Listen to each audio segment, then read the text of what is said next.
empowering youth with visual impairment. Today we have Kris with us, and she is going to share information about the SSI application process. Welcome, Kris. Would you mind to introduce yourself? Hi, my name is Kris Colcock. I am a blind work incentive practitioner, otherwise known as a benefits planner. I help people who are receiving SSI, SSDI, or other Title II benefits when they return to work. Today, we're going to be focusing on the SSI benefits. What should young adults know about the SSI application process? Applying for supplemental security income can seem very daunting. There's a lot of steps involved. One of the easiest ways to apply is to call the 800 number, 1-800-772-1213. And when you finally get hold of a person, you just say, "Hey, I'd like to apply for supplemental security income." There's also a way to do this online. If you go to ssa.gov, you can apply for SSI online. At least you can start the application process. SSI application timeline. It's also important to know that the process is going to take a long time. It's not something where you can walk in June, apply, and then start receiving benefits in July.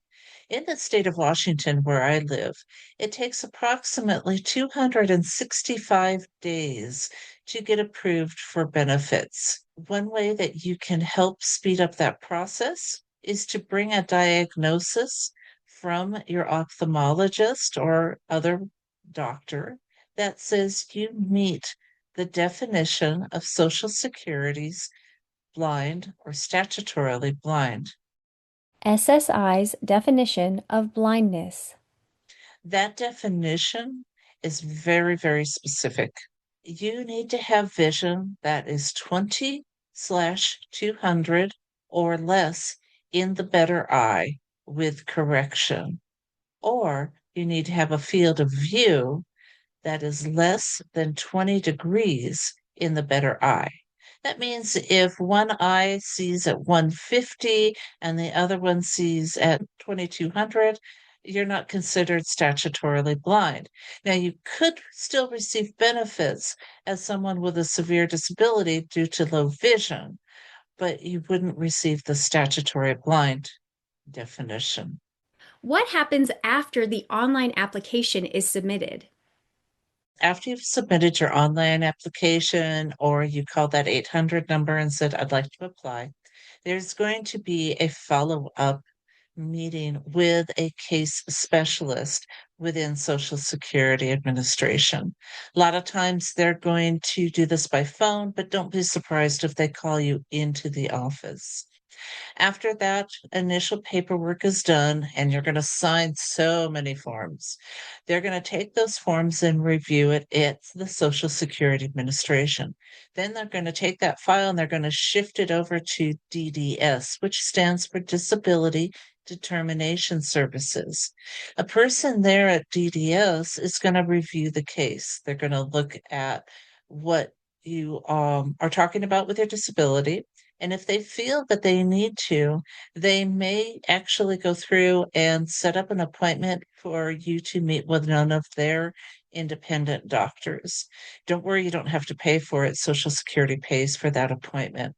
That doctor is going to test your vision, they're going to test your field of view, and then they'll send their report back to DDS. DDS goes through that file and shifts it back to the Social Security case specialist, who refers it off to the technical specialist to make sure everything meets their definitions. Once there is a determination of, yes, you are in fact disabled, then they're going to go ahead and ship it off to the payment center. And the payment center is then going to take that information of where you want that money deposited and start the process there.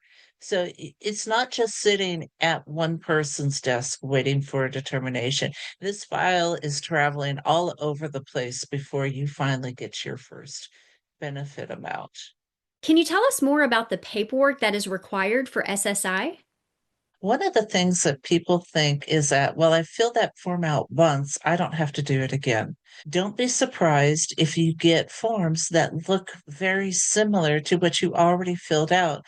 Social Security has one set of forms, DDS has another set of forms. So, what I tell people is if you get these forms in the mail and you always want to open up your mail from the Social Security Administration, even if you think you filled that form out before, go ahead, fill it out again, and send it back. Because sometimes that form is going to a different person than and a different department, and they still need it and they just can't get it any other way. So always open your mail, always return the forms that are sent your way. Visit us at empowervi.org.